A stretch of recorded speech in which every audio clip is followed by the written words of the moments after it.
Freemasonry and Esoteric Movements. By Robert A. Gilbert, PPRSGD. A lecture delivered at the CMRC on March 1, 2000. Brought to you by Masonic Audiobook Library. Remember to subscribe to our channels for current Masonic contents. We all know, of course, what Freemasonry is. The United Grand Lodge of England, in a leaflet published by the Board of General Purposes in 1984, defines it as one of the world's oldest secular fraternal societies. A society of men concerned with spiritual values. Its members are taught its precepts by a series of ritual dramas, which follow ancient forms and use stonemasons' customs and tools as allegorical guides. The essential qualification for admission and continuing membership is a belief in a supreme being. Membership is open to men of any race or religion who can fulfill the essential qualification and are of good repute. What is Freemasonry? Now this is fine as far as it goes, but we all know, or think that we know, that there is more to it than this. Does not Freemasonry have an esoteric side reserved for the elect? Are there not secret doctrines hidden within the symbolism of the ceremonies? Are not the ceremonies of initiation, passing and raising quintessential rites of passage, with the basic structure having elements in common with similar rituals of other cultures distant in both time and space? To the last question I would answer yes, but to the others I give a decided no. Freemasonry is avowedly concerned with morality. Its symbols are interpreted for the candidate in moral terms. Thus, when the working tools are displayed in the first degree, the candidate is told that we apply these tools to our morals, and its ceremonies are effectively morality plays, stressing particular virtues.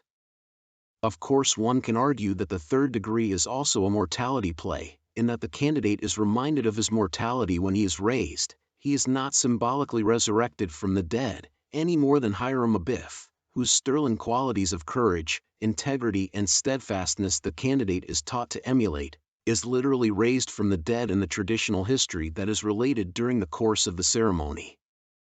Hiram Abiff is simply decently reinterred with the honor and respect due to him. But what of the tracing boards? Are there not esoteric interpretations of the symbolism in these complex visual images? Undoubtedly there are, but they are not Masonic. The explanations given in the rituals of the 3 craft degrees relate solely to the legends of those degrees and to the symbols that the candidate encounters in the course of the ceremonies, and here I fully appreciate that I have put my audience in a catch-22 situation.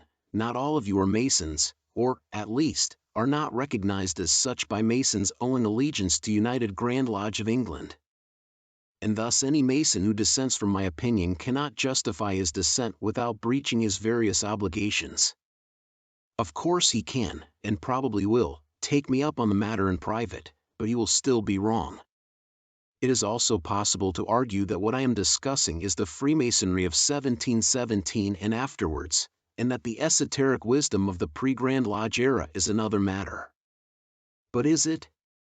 Nowhere in the old charges, the manuscript constitutions of Masonry that predate, for the most part, the founding of the premier Grand Lodge, do we find any trace of secret doctrines.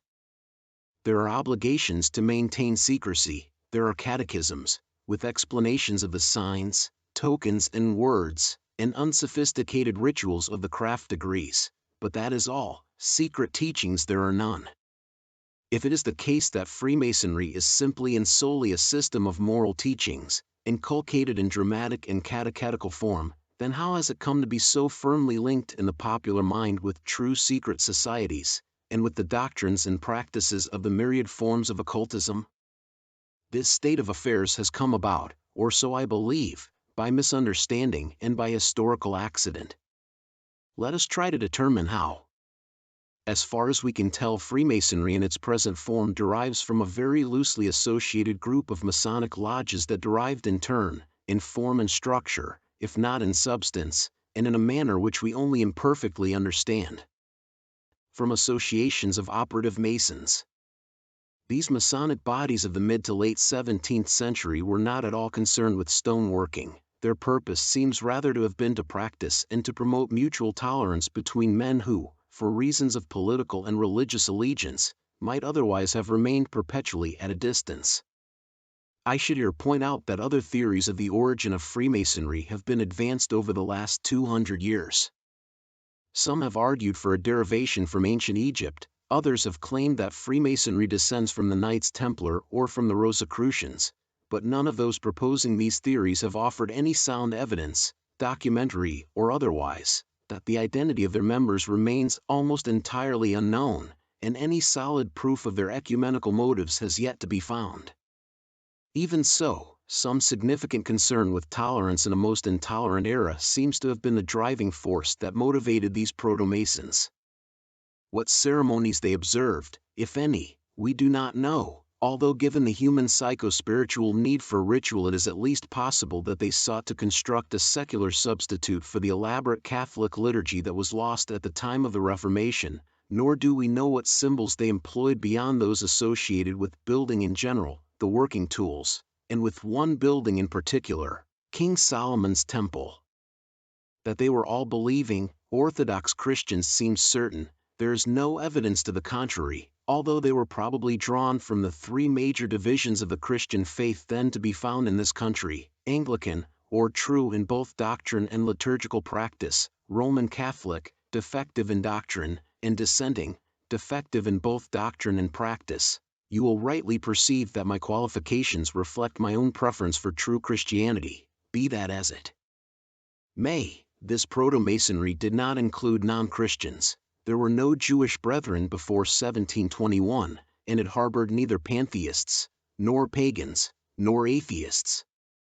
And if these men engaged in philosophical speculation, then we have no record of it. What can be said, and even this is no more than a strong probability, is that they sought to ensure that England became and remained a cohesive and relatively tolerant society at peace with itself, that in the early years of the premier Grand Lodge there were both Jacobite and Loyalist Freemasons tends to support this view. Change came when speculative Freemasonry was exported to the continent.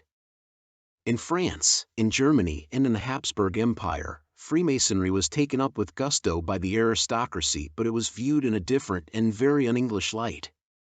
While for us it was an instrument of egalitarianism and social cohesion, Freemasonry for continental aristocrats was to become a sign of their elitism. Not content with simple morality plays, or with emulating artisans, these European Freemasons grafted on the ethos, legends, and presumed rituals of the old orders of chivalry. In this they had been inspired by the oration of the Chevalier Ramsay, first delivered in 1737. Ramsay maintained that Freemasonry had descended not from operative stone masons, but from knights returning from the Crusades. He did not attribute it to the Knights Templar, and he offered no hint of any esoteric doctrines.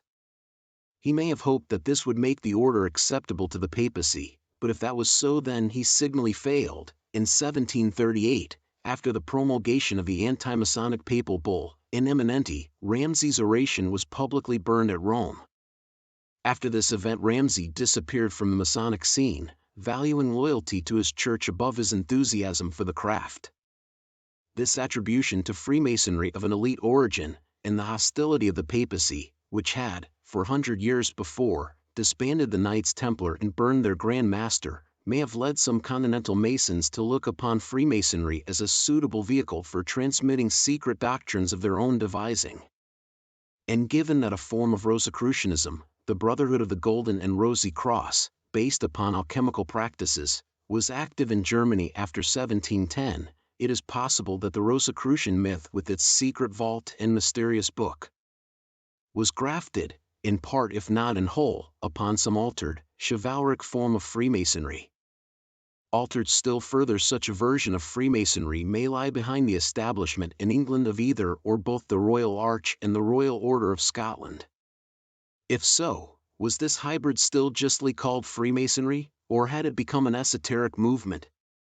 Even if it had, its return to prosaic English society with its traditional, robust form of Freemasonry would have strangled any tender, esoteric vine it might have contained. What happened on the continent was another matter. Craft masonry was both widespread and orthodox, but there was also a proliferation of Haut's grades, higher degrees that owed little to masonry and much to esotericism. Should these be categorized as esoteric movements, And did they then or at a later date exercise an influence upon the ethos and practice of true Freemasonry? Before attempting to answer these questions, it is about time that I define the term esoteric movements. I have deliberately avoided the more specific and narrow terms of secret society or hermetic or esoteric order, not so that I can be like Humpty Dumpty and make the words mean just what I say they mean, but in order to include institutions that are not predicated upon ceremonial working as well as those that are. So, what is an esoteric movement? Essentially, it is an institution, one of the instituted mysteries in A.E. Waite's words, that forms a legitimate part of the Western mystery tradition. In other words, it is a communal spiritual path that seeks to undo the fall of man, to return to the presence of God and to attain the union of the created with its creator.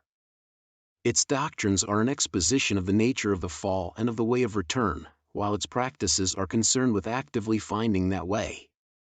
A definition that I once gave of the secret part of the mysteries of Eleusis will also fit the practices of most esoteric movements, which are designed to bring the initiate to an awareness of the holy and of the timeless state in which it exists, and for him to gain a secret wisdom which must not be shared with the outside, uninitiated world. R. A. Gilbert, Elements of Mysticism, 1991, pp. 4-5.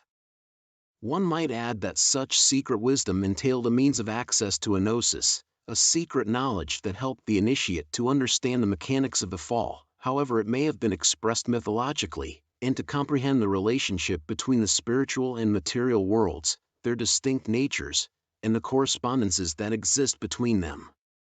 Thus defined, esoteric movements could include such diverse institutions as the Kadhar Church of the early Middle Ages, which had doctrines and rituals reserved for its perfecti, the Rosicrucian fraternity, which may never have had any outward, objective existence before 1710, the Philadelphian Society of the late 17th century, which was not a secret society, but whose doctrines were secret by virtue of being incomprehensible to the uninitiated, and the secret, esoteric order par excellence, the Hermetic Order of the Golden Dawn.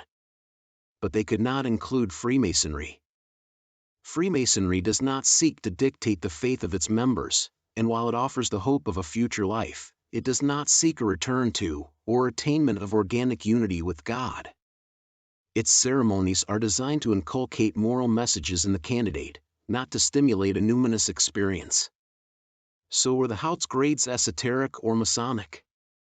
They seem to have been something of a hybrid, leaning towards Freemasonry in form and structure, and towards esotericism in substance, i.e. in their philosophical and spiritual content. Out of such hybrids some true esoteric movements were certainly born. Sigmund Richter's Gold and Rosy Cross of 1710 was reborn in 1757, with rituals clearly based on Masonic forms but with a doctrinal content that was wholly alchemical, in the sense of spiritual alchemy, and Kabbalistic. It survived until the end of the 18th century but never took root in this country. Indeed, English Masonry remained firmly prosaic throughout the quarrels, divisions and final grand union of its first 100 years. Such esoteric activity as took place in England in the 18th century was discreet and low-key. There were no obvious equivalents of the Hautgrades, no organized Rosicrucianism and no neo-Gnostic societies. Was this because Freemasonry was more congenial to the English temperament? Possibly, but Britain was also one united kingdom, without the plethora of petty principalities and multiplicity of socially stratified courtiers. For the most part only those who can afford to spend time on esoteric pursuits actually take them up, and in this country there were simply not enough educated and financially independent men and women to engage in unorthodox spiritual paths. As religious, political and social emancipation gradually progressed in the 19th century, but much faster than was the case in Europe, for all that it was gradual, so were true esoteric movements established in this country. Many of them, such as the Baymanist groups around James Pierpont Greaves and Edward N. Penny, had no ceremonial content and did not draw from Freemasonry. Even for ceremonial magicians and practical occultists such as Ebenezer Sibley and Frederick Hockley, there was no crossover between their Masonic and esoteric pursuits, and certainly no fusion of them. Not until the dead hand of the Duke of Sussex was lifted from English Freemasonry could any meaningful attempt be made to introduce the additional degrees to this country. And when they were introduced, starting with the ancient accepted rite in 1845, they remained firmly in orthodox Masonic hands and maintained a strict Masonic ethos. Only with the founding of the Masonic Rosicrucian Society, the Societas Rosicruciana in Anglia, in 1866 was there a serious attempt to unite esotericism and Freemasonry, or rather there was in 1878 after the death of the Society's founder, Robert Wentworth Little.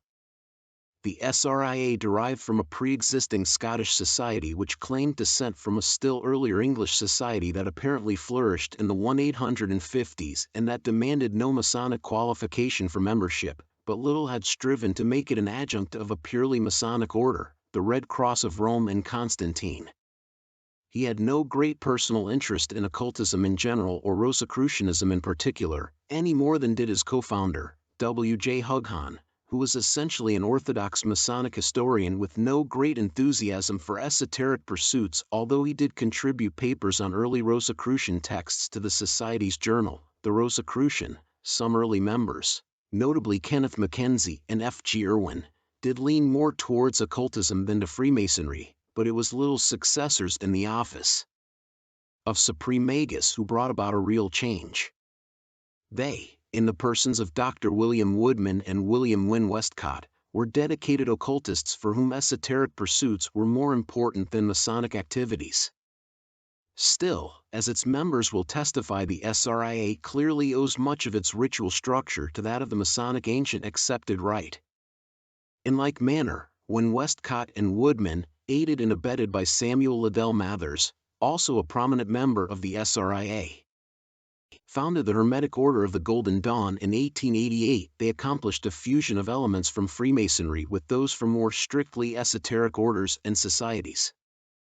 The ceremonial structure, layout of the temple and regalia of the Golden Dawn draw heavily upon those of the Masonic Royal Arch. For example, there are very close similarities between the robes, scepters and positions in the Temple of the Three Principles in a Royal Arch chapter, and those of the Imperator, Premonstrator and Cancellarius of a Golden Dawn temple. Those familiar with both bodies will also note the parallels between the banners and the central altar of each. But in terms of ethos and teachings, the Golden Dawn was, and presumably still is, essentially esoteric. So did the fusion of two disparate types of institution work? In pragmatic terms, yes, it did, but not because there is any esoteric element in Masonry. It worked simply because the structural elements, the psychodynamics, of initiatic rituals are basically the same wherever and whenever they are worked. In any true ceremony of initiation, most, if not all, of the following elements will be present. The candidate will enter in darkness so that the unfolding ceremony brings him into light. He, or she, will undergo a numerically significant symbolic journey involving tests and trials, the ritual use of musical sound, usually the unaccompanied human voice, and the stimulation of the senses of touch, perhaps with a symbolic weapon, and smell, incense. He will give an obligation to keep secret what he has learned and undergone and to accept the responsibilities of his new situation. He is, of course, unable to divulge the essence of his inner experience of the ceremony, as that is, by its very nature, incommunicable to another. He will be entrusted with secret knowledge, both practical in the form of signs of recognition, and theoretical as he begins the process of acquiring secret wisdom. He will be welcomed into his new peer group in sacramental form, usually by sharing a sacred meal. It will be immediately apparent to Freemasons that the theoretical part of Element 4 and the whole of Element 5 are absent from Masonic rituals of initiation, unless the purely social festive board is taken to represent a shared sacred meal, a parallel difficult to justify for those with experience of Masonic dining. What, then, can be deduced from this comparison of Masonic and esoteric institutions, and quick gallop through their respective histories? We must conclude, I maintain, that they are very different animals. There are indeed clear parallels and elements possessed in common, but any organization must have a hierarchy, if only for the sake of administration. while the working of ceremonies, irrespective of their function, requires an established structure and regalia to identify those taking part. Symbols that convey new or unfamiliar concepts to the candidate in nonverbal form are the common currency of all ceremonial, whatever the message that they are designed to convey. The differences between the two are, however, more pronounced. In Freemasonry, the ceremonies are designed to convey a series of simple moral precepts, nothing more and nothing less. There is no progressive unfolding of secret knowledge, nor a progressive revelation through experience of the rituals, and there is a metaphorical rather than an actual change of psycho-spiritual state within the candidate. That is not to deny the possibility that some initiates into Masonry may have experienced such a change. For the generality, this is not so. There are also other significant differences. Freemasonry is essentially an open organization. It does not hide the fact of its existence or require its members to conceal the fact of their membership. It openly declares its aims and objects. It makes no secret of the fact that it works ceremonies of initiation to inculcate and reinforce its moral message, and it simply keeps private the specific content of the ceremonies. It has no secret doctrines, and its only secrets are the signs of recognition used in the ceremonial context. It does not intrude upon or seek to change the belief systems or spiritual practices of its members. To most of its members, Freemasonry is a social club with charitable aims that reinforces moral precepts with the aid of ritual. In short, it fulfills a different need and performs a completely different function from that of an esoteric movement. Compared with Freemasonry, esoteric movements are closed systems. Their doctrines, practices, and membership are reserved from the outside world, and even their very existence may be kept secret.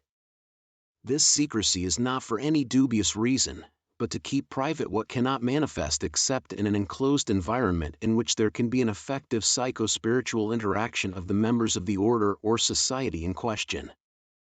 There is also a progressive unfolding of secret knowledge, or gnosis, which is made meaningful by way of ritual experience in the discipline of private spiritual practice, e.g. prayer, meditation, and spiritual exercises such as those laid down by St. Ignatius Loyola. In general terms, esoteric movements are illuminating, revelatory, and spiritually revolutionary, whereas Freemasonry is prosaic and representative of orthodoxy and the mores of the established social order. The question remains, can they mix? Are they compatible? Speaking from personal experience, no, they are not. It would be invidious to identify the bodies concerned. But I can emphasize the lack of compatibility between Masonic orders and esoteric movements by the following examples. I have watched one Masonic body attempt to engraft esoteric principles and practices onto its workings, with peculiarly disastrous results. The problem seems to be compounded by the ritual ineptitude of most of the officers, but for the candidate, who was not myself, the consequence was to nullify any psycho-spiritual effect that there might have been. Similarly, the intrusion of bovine knife and fork Masons into a truly spiritual rite within Freemasonry is invariably an unmitigated disaster. I have watched with dismay the erosion of its true ethos within one Masonic body that meets on the European mainland. It is chivalric in essence, and its purpose is to guide candidates towards their own spiritual regeneration, but when the numerical balance of members became weighted towards the knife and fork tendency, regeneration slid towards degeneration, and the rite in question, in this specific instance, has become a mere shell, devoid of meaning and empty of any spiritual presence. Its secret word should now be Ichabod, i.e. the glory has departed. Perhaps Masonry has become too materialistic and esoteric movements have become too idealistic, but whatever the reasons, the two paths are essentially incompatible. One can walk down either on different occasions. I am happily involved in many Masonic bodies, and equally as many esoteric movements. And with one exception, I'm happy to tell you, in private, what they are, but one cannot ride both of these horses at the same time. Eventually one path loses its attractions and the other beckons more enticingly, then it is time to decide which path to follow. As with Lazarus and Dives in the parable, You will know the story, the consequence of a rich man being unable to pass through the gate of heaven just as his camel failed the needle's eye test. There is a great gulf fixed between the two, but which of them is epitomized by Lazarus and which by Dives, I cannot say. Or rather, diplomacy demands that I shall not. Thank you for joining us today for Esoteric Movements in Freemasonry, brought to you by Masonic Audiobook Library. Remember to subscribe. I have sworn upon the altar of God, eternal hostility against every form of tyranny over the mind of man. Brother Kwame Ajayi, Traverse City, Freemasons, number 222, Michigan.